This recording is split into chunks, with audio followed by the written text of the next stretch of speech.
a broken-down truck on a mountain road. A former Navy SEAL and his Belgian Malinois, two battle-tested partners who had survived things most people will never come close to, thought they were only looking for a place to sleep for the night. They had no idea that in the small, snow-covered town just ahead, a little girl was growing up without a father. That a grandmother was keeping a house standing through sheer stubbornness and grief. That an entire community was quietly bracing for a storm none of them were sure they could survive. And then, in the silence of a cold Vermont morning, that little girl walked through the snow, stopped in front of the man who was already halfway gone, looked straight into his eyes, and asked the question that changed everything. "Can you stay?" 3 words. 8 years old. And somehow the most powerful thing anyone had ever said to him in 34 years of living. This is a story about what it means to stop running. About a dog who knew the truth before any of the humans caught up. About the kind of miracle that doesn't arrive with thunder. It arrives in a red winter coat, holding a sketchbook, asking if you have room in your life to stay. If this story speaks to something you've been carrying, stay with us until the end. We have a feeling it was meant to find you today. The road into Stone Creek did not look dangerous at first. That was the kind of lie that northern Vermont liked to tell. In the pale afternoon light of late December, the mountains seemed almost gentle, their shoulders draped in dark pine, washed silver by old snow that had been there long enough to stop being beautiful and start being weather. The frozen ditches along the road's edge shone like strips of hammered glass. Far beyond the tree line, a small lake caught the low winter sun and flashed back a cold white blue, the color of something alive but indifferent. It looked like the kind of place that belonged on a calendar pinned inside a warm kitchen. It did not look like a place that could leave a man stranded before dark and let the cold finish whatever the isolation started. Dean Calloway knew better than to trust pretty weather. He was 34 years old, though the years sat on him the way miles sit on an old road, visible if you knew where to look, and heavier than they appeared from a distance. He stood just over 6'2", broad through the shoulders, lean at the waist, built by years of sustained effort rather than intention. His face was angular and clean-shaven, a sharp jawline and high cheekbones that the cold had worked on until they looked like something carved from pale stone. His eyes were blue-gray and level, the eyes of a man who had seen enough to stop being surprised by difficulty. They noticed things before his face reacted to them, which was a habit he had stopped trying to change. He wore the clothes he wore most days, a complete green digital camouflage uniform, matching blouse and trousers, properly fitted and fully buttoned, softened at the shoulders and cuffs by years of honest wear. Plain black belt, plain black combat boots, scarred and dependable. On his left wrist, a scratched military watch that had outlasted newer and better models. He traveled without extras. He had been traveling without extras for 2 years. Beside him in the passenger seat of his worn pickup truck sat Atlas. The Belgian Malinois was 5 years old, lean and powerfully built, with a deep fawn to mahogany coat and a full black facial mask that gave him an expression of permanent evaluation. His ears stood upright and large, processing the world independently of each other. His eyes were dark amber, bright as a lantern in low light, and they carried an intelligence that other dogs seemed to lack the vocabulary for. Atlas did not beg for attention, did not pace, did not whine. He watched. He decided. Then, and only then, he moved. 3 years of working together had taught Dean to pay very close attention to what Atlas decided. The truck hit the hidden pothole so hard The entire frame lurched sideways. The sound came a beat later. Metal striking stone. Then a brutal cracking jolt from somewhere beneath the chassis that Dean felt in his back teeth. He said one word, low and flat. The steering wheel kicked in his hands. The truck limped forward another 20 yards, shuddered, and died with the particular finality of an engine that has made its last decision. Atlas lifted his head immediately. Dean guided the truck to the shoulder by momentum alone and cut the ignition out of habit. He sat for a moment with one hand still on the wheel, looking through the windshield at the pine-lined road stretching empty ahead. No traffic, no buildings, no signal bars. He exhaled slowly through his nose, pushed the door open, and stepped into the cold. The air hit him clean and sharp.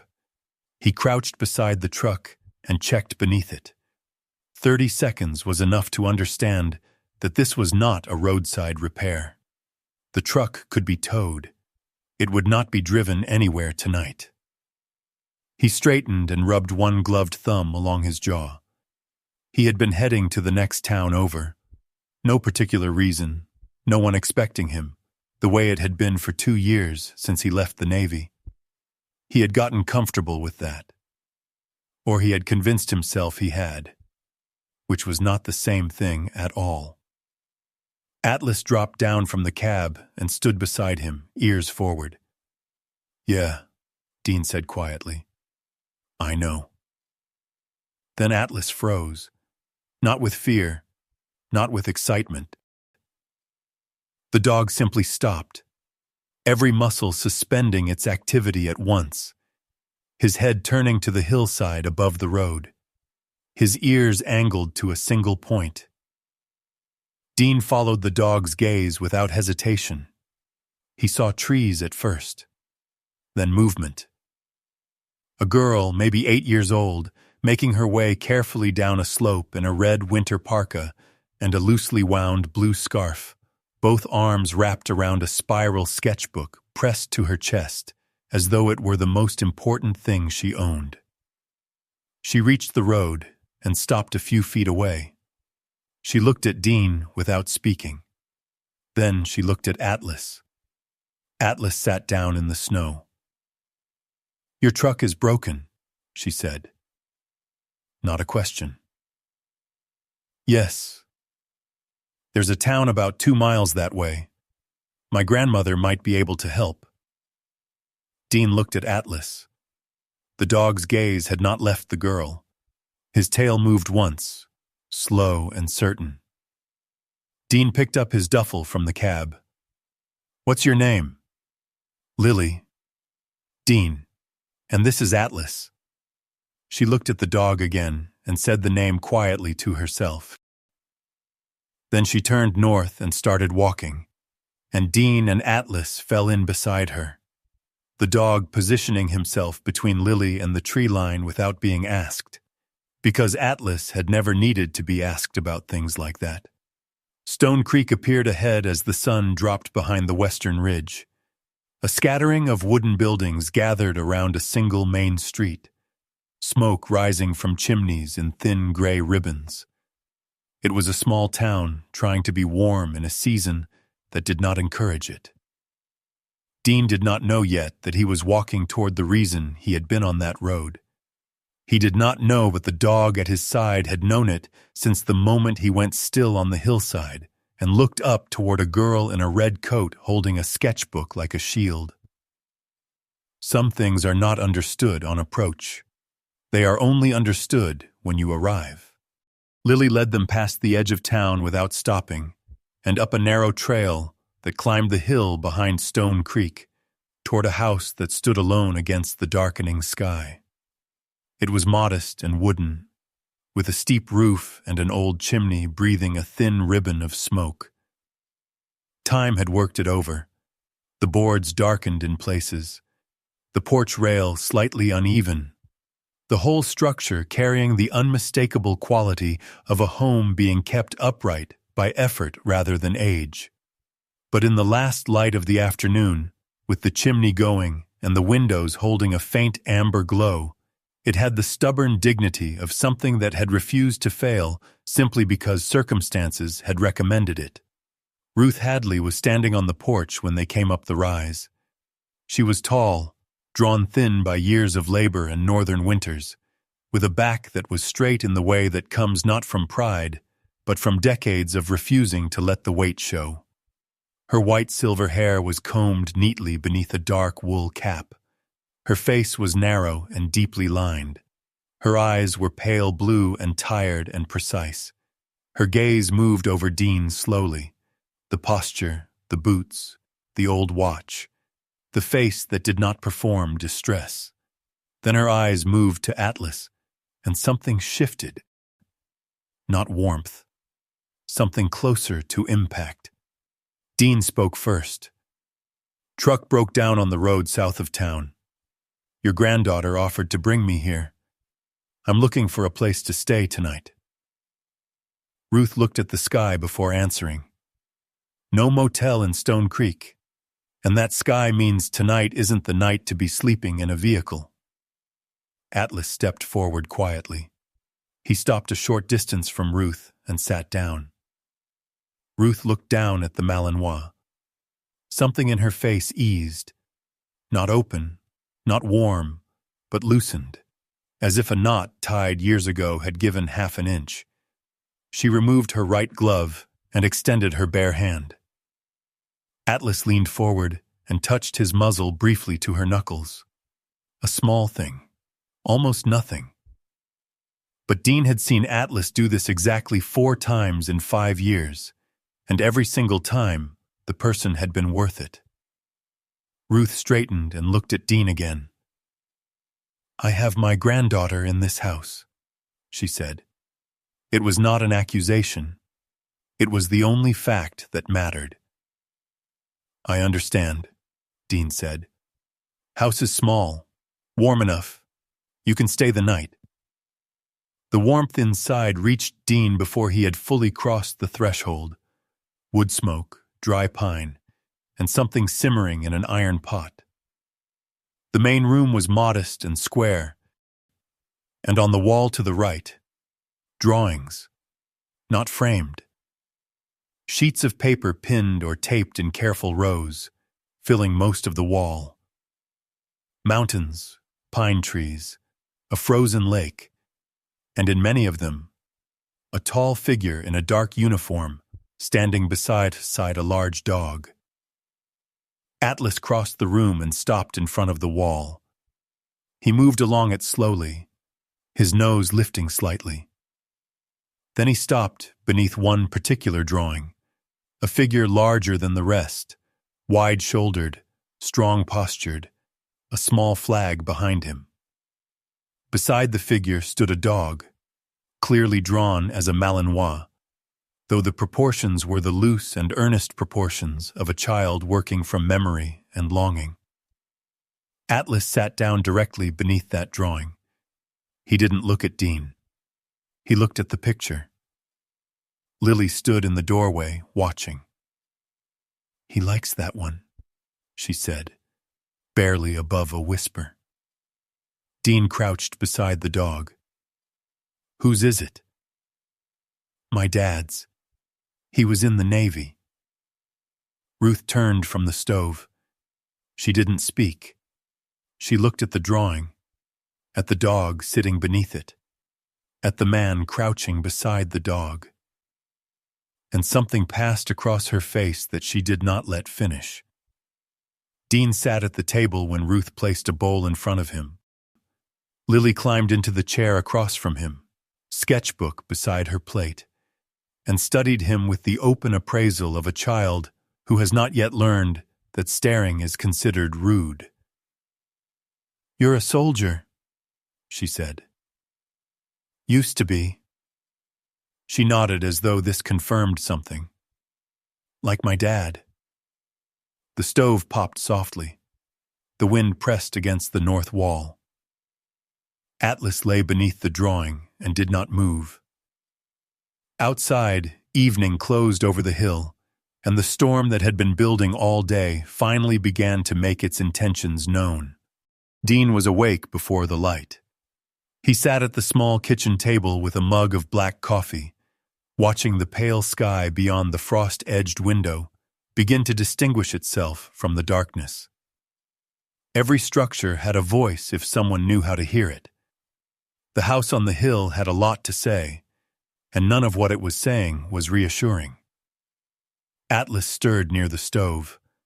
The dog walked slowly along the base of the north wall, nose a few inches from the boards, until he stopped at the northwest corner and sat down, perfectly still, facing the wall. "You hear it too," Dean murmured. He stepped outside. The cold arrived immediately, clean and brutal. He walked around the perimeter of the house slowly, reading the structure the way he had been trained to read forward operating bases. The north wall was the first and most obvious problem. The boards were thinner than they should have been, and the seams between them had widened over years of freeze-thaw cycles without maintenance. Dean ran his gloved hand along the surface and felt cold air pressing through in a steady, invisible stream. He crouched at the foundation. Frost heave had lifted one corner of the structure over the years, creating a subtle tilt that changed the way snow load distributed across the roof.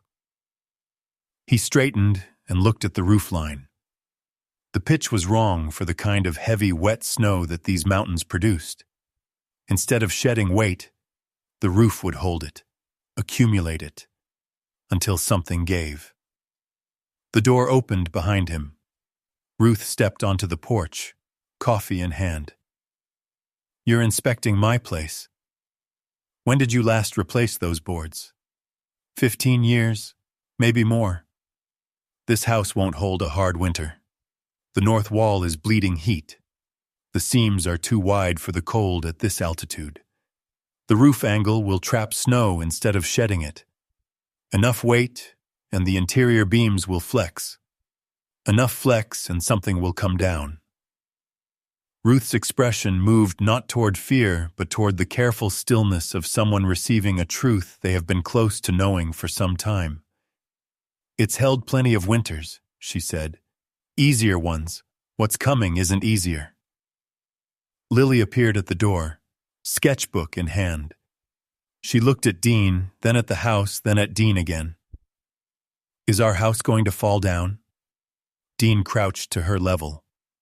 "Not if we fix it first." She considered this with gravity. "How long do we have?" 2 days, maybe less." He stood. "I need to get to the garage in town." Ruth studied him carefully. "My son built part of this house," she said. The words carried more weight than the sentence required. "I know." "You're saying it's not enough." Dean met her eyes. "I'm saying winter doesn't care who built it. It only cares whether it holds." A long silence. The wind moved through the trees above the house. Somewhere in the pine forest, a branch released its load of snow with a soft, heavy sound. "What would you change first?" she asked. Dean looked at the north wall, the roof, the door. He answered quietly, "The way the house faces the storm." Ruth nodded. Once, slowly, the way people nod when they have made a decision that costs them something. Atlas stood up and walked back to Dean's side, as though the matter had been settled and it was time to proceed. Lily opened her sketchbook to a new page and began to draw. Carl Morrow's garage sat at the far end of Stone Creek's main street, a long rectangular building with faded red siding.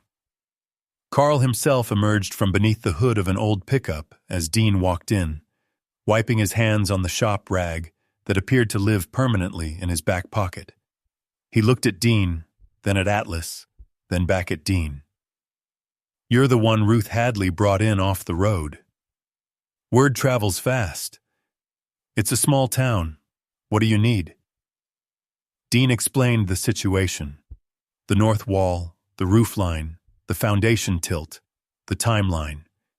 He laid it out with the same economy he would have used in a briefing. The problem, the components, the proposed solution, the materials required. Carl listened without interrupting. When Dean finished, Carl crossed his arms. "You some kind of contractor?" "Combat engineer." Carl helped Dean load lumber and supplies without much further conversation, which suited Dean fine. Work was a language he had always spoken more fluently than small talk. On the way back up the hill, with Lily in the back seat drawing steadily in her sketchbook, she asked the question he had been waiting for. "My dad was in the Navy for a long time. Did you know people like that?" "Yes," Dean said. "Were they okay? After?" He kept his eyes on the road. "Some were. Some needed more time. My dad needed more time. He came back, but he was still somewhere else inside." The words were stated with the factual evenness of a child who has repeated something to herself until the surface is smooth, even if what's underneath still moves. "Grandma says it wasn't his fault." "It wasn't," Dean said. "Was it your fault? Whatever happened to you?" He was quiet for long enough that she looked up from her sketchbook. "I don't know yet," he said honestly. She nodded as though this was an acceptable answer, more acceptable perhaps than a clean yes or no, and went back to drawing. They worked through the afternoon. Dean began with the north wall, removing boards that had served their time and replacing them with thicker stock cut at angles to resist the wind rather than simply face it. Lily followed him with the focused attention of a student who had decided this was the most important class she had attended. "Why are you cutting it that way?" she asked. "Wind pushes less against an angled surface than a flat one. It slides off instead of pressing in. Like how you hold your hand out a car window sideways." He looked at her. "Exactly like that." She wrote something in the margin of her sketchbook. Ruth brought out coffee at 3:00, and they stood on the porch in the cold. "Your son," Dean said after a while. "How long was he in?" 8 years, 3 deployments. He came home, but he didn't all the way. You probably know what that means." "Yes. For a long time I thought it was something I could fix, if I just found the right thing to say, the right way to reach him." She looked out over the valley. There wasn't a right thing. There was just time, and he ran out of it before he ran out of the other thing. Dean didn't offer the hollow comforts that situations like this usually attracted. He just let the silence be what it was. "He built that wall," Ruth said, nodding toward the section Dean had been working on. "The summer before his last deployment. He was 23. She looked at the new boards. "It looks different now." "It is different. But the part he built is still in there. It's just got something holding it up now." Ruth turned and looked at him. A long, considering look, without the reservation that had been in it the night before. She didn't say anything. She went back inside. Lily looked up at Dean from the porch steps. "She liked what you said." "I know. She doesn't like things very much." "I noticed." Lily smiled, brief and genuine, the smile of a child who rarely deploys it and means it completely when she does. Atlas lifted his head and looked at her. His tail moved once. He picked up the hammer and went back to work. By the second morning, word had reached the town the way word always reaches small towns. Not through announcement, but through observation. The slow accumulation of noticing that happens in communities where people still actually watch their neighbors. Carl Morrow appeared at the base of the hill around 9 in the morning with a toolbox and no explanation. He set it down near Dean's materials, looked at the work already completed, and said, Tell me where you need another pair of hands. The Dawson brothers, two farmers from the eastern edge of town, large and silent in the way of men who have spent their lives working alongside machinery rather than people, arrived an hour later. They had brought their own tools and a coil of heavy rope. Dean put them on roof reinforcement. Helen Cross came in the early afternoon with a thermos of coffee and the direct, unhurried manner of someone who had long since stopped apologizing for making herself useful. She watched Atlas for a moment as she poured. The dog was doing his rounds along the perimeter of the work site, stopping at specific points, pausing, sometimes pawing lightly at the ground. How does he know where to stop? He smells the cold coming through. Air pressure changes at every gap. He can feel it before we can measure it. The work changed the house's profile through the day, not prettied it, but altered it. The north wall grew thicker. The roof supports were sistered with new lumber. A windbreak was constructed at the door, a small vestibule that would catch the first cold air before it entered the main room. Carl stood back and looked at the modified structure in the late afternoon. Looks like a bunker. Bunkers hold, Dean replied. At dusk, Ruth called everyone in for food, a large pot of soup and cornbread made in the iron skillet. 7 people arranged themselves around and beyond the small kitchen table, and the house held the warmth of that gathering with the new efficiency of a structure that had recently been reminded of its purpose. Lily sat beside Dean and showed him her sketchbook without preamble, turning it open to the most recent page. The drawing showed the house as she saw it now, slightly strange, angular in new places. The figures around it were small and specific. Carl with his rag, the Dawson brothers on the roof, Helen with the thermos. And in the center of the yard, drawn larger than the rest, a man standing beside a dog.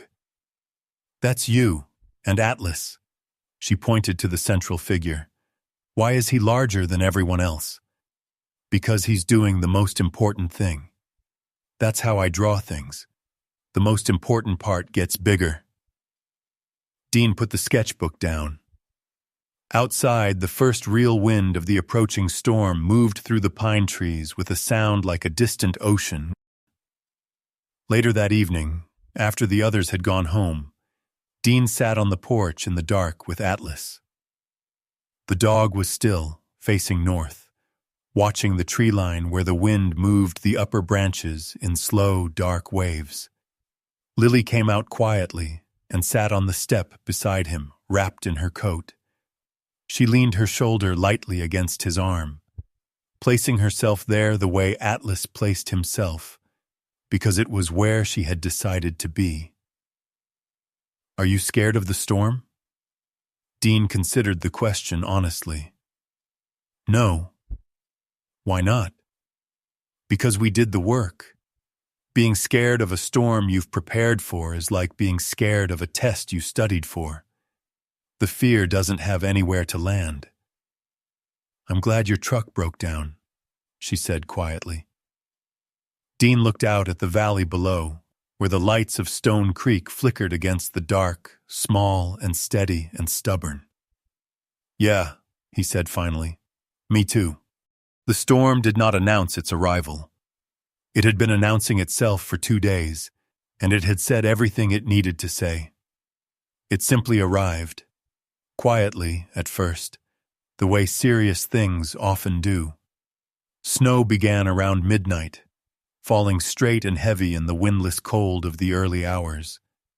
Dean checked it twice in the first hour, standing in the open doorway in his boots and jacket, reading the rate and character of the snowfall, the way he had read terrain in other countries.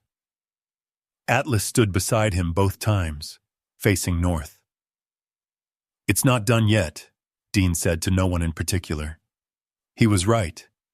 Around 2 a.m, the wind arrived. It came from the north and northwest simultaneously, a phenomenon specific to these mountains. and it hit the house with a force that made the windows flex in their frames and the roof beams groan. The new reinforcements answered immediately. The thickened north wall absorbed the first impact and distributed it. The sistered roof supports shifted the vertical load sideways instead of downward. The wind break at the door caught the first pressure surge before it could enter. Ruth sat at the kitchen table with her coffee, listening to the house respond to the storm.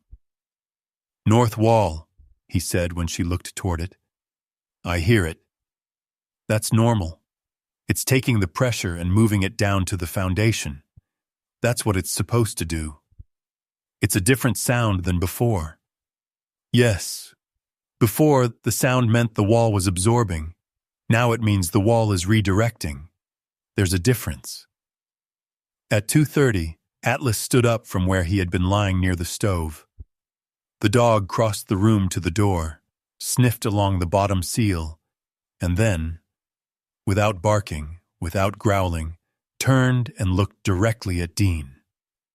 Dean had the door open before he had finished processing the thought. Through the storm, barely visible against the dark, two figures were struggling up the hill path. One had a flashlight that swung wildly with each stumble. Dean put on his coat and went down to meet them. Carl Morrow arrived first, beard packed with ice, shoulders white with snow. Roof came down on the old Whitmore place on the south end. The family got out. Nobody hurt. But they've got nowhere to go, and the road's buried. "Yes," Dean said. He turned back toward the house. Inside, Ruth had the stove fed and 2 additional mugs on the counter. "Sit down, both of you." Carl sat. He looked around the room, at the walls, the ceiling, the stove, and then at Dean. "Half the old houses in this valley are going to have damage by morning.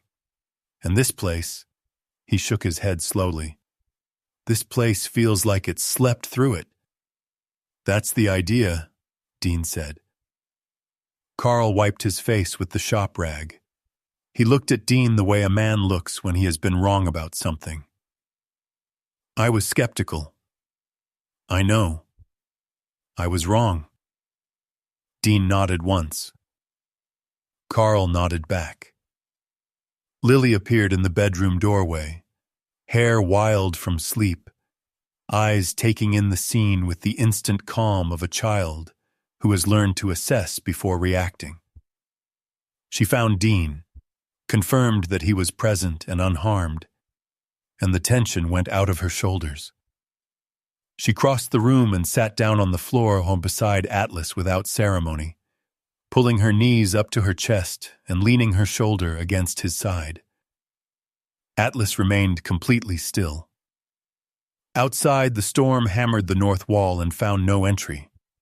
The roof shed its weight and held. Dean sat at the table and listened to it hold. The storm did not end dramatically. Morning came the way mornings come after serious storms, cautiously, as though unsure whether the weather had finished its business or was only resting. Dean was on the porch before the sky was fully light. The north wall had come through the night without failure. The roofline had held without deflection. He walked the perimeter slowly, as he had walked it 3 mornings ago when he was reading what the house needed, and what he found now was the answer to that reading. The structure had done what it had been given the capacity to do. Ruth appeared on the porch. She looked at the house, at the valley below, at the drifts pressed high against the north wall that had not breached. She stood for a long time before she spoke. It held. It held. She nodded once. Something in her face was different this morning, more open, as though a shutter kept closed for a long time had been moved to let in more light without making the room feel exposed. After breakfast, Carl and the younger Dawson came back up the hill. Carl walked slowly around the house, looking at it from each angle with the eye of someone whose profession requires him to assess what he sees honestly. You did this in 2 days. 2 days and a lot of help. Carl looked at him. You going to stay? After the truck gets fixed? Dean looked at the house, at the valley, at the pine forest above the hill. He had been asked that question, in different forms, by himself, at the end of every road he had driven down in 2 years, and the answer had always been the same. No. I haven't decided, he said. Carl nodded. Doors open if you need more hardware. He paused. And not just for the house. He went down the hill. Dean went back to the truck. He opened the passenger door and looked at Atlas. Let's go. Atlas looked at the open door. Then he looked at Dean. Then he sat down in the snow. Dean waited. Atlas. The dog did not move. He tried the command in French, the backup language they used in training. Atlas's ears rotated toward him. He acknowledged the command. He did not obey it. In 5 years of working together, across 3 deployments and 2 years of the road, Atlas had never refused a command. Not once. He was choosing not to follow it, which was a different thing entirely. Dean stood beside the open truck door in the snow and looked at his dog. Atlas looked back with the calm certainty of a creature who has been certain about this particular truth for longer than the man standing in front of him, and who has simply been waiting for the man to catch up. The front door of the house opened. Lily came down the porch steps in her red parka and her blue scarf, moving through the snow without hurrying. She stopped in front of Dean and looked up at him. Her gray-green eyes were direct and clear and full of the particular steadiness of a child who has decided that something needs to be said and has chosen to say it without the protective layers that adults typically wrap around difficult things. She did not look at the truck. She did not look at Atlas. She looked at Dean. Can you stay? 3 words. No preamble. No negotiation. No performance of the need behind them. Just the need itself, stated plainly, offered freely, with the extraordinary vulnerability of a child who has already lost the person she most needed to stay, and has decided that the possibility of losing again is not sufficient reason to stop asking. Dean stood in the snow in the quiet after the storm. He thought about the 2 years, the roads, the towns, the mornings in the truck, with no reason to step outside before or after any particular hour. He thought about the mission he did not talk about, and the teammate who was gone. He thought about a wall that a 23-year-old had built the summer before his last deployment, proud of what his hands had made, not knowing it would need someone to hold it up someday. He thought about how things built with love could still become insufficient over time, and how that was not a failure of the love but a call for more hands. He looked at Atlas. The dog's tail began to move, slow and deliberate, the way it moved when something had been settled. Not excitement, certainty. Dean reached out and closed the truck door. He did not say anything to Lily. He didn't need to. She simply allowed herself to breathe, slowly, fully, the way a person breathes when a weight they have been carrying without acknowledging suddenly remembers that it does not belong to them alone. Atlas stood up and walked to her side. Ruth was standing in the doorway. She turned back into the house without speaking. Dean stood in the yard with Atlas beside him and Lily in front of him and the reinforced house behind them and the valley of Stone Creek below. He picked up his duffel from the truck. He carried it back to the house. There is a kind of miracle we have learned to overlook because it doesn't arrive the way we expect miracles to arrive. We expect them to come with clarity. with a voice from somewhere outside us, with a sign that is unmistakable, with a change that is sudden and total and leaves no room for doubt. And sometimes they come that way. But more often, far more often, they come the way this story came, quietly, along a road that had no apparent reason to end where it did. A truck breaks down. A dog goes still. A child stands at the edge of a hillside holding a sketchbook against her chest. We do not always see the hand of God in small things. We are too accustomed to looking for large things. We scan the horizon for the extraordinary and walk right past the ordinary moments that were placed in our path with the same intention, the same care, the same love that moves everything that is worth moving. But animals know. This is perhaps the oldest truth in the relationship between human beings and the creatures that have chosen to walk beside them. A dog does not have the architecture for self-deception. When Atlas went still on that mountain road and turned his amber eyes toward a hillside where a little girl was sitting alone, he was not guessing. He was simply doing what he had always done, following the direction that mattered, trusting the signal, moving toward what needed to be found.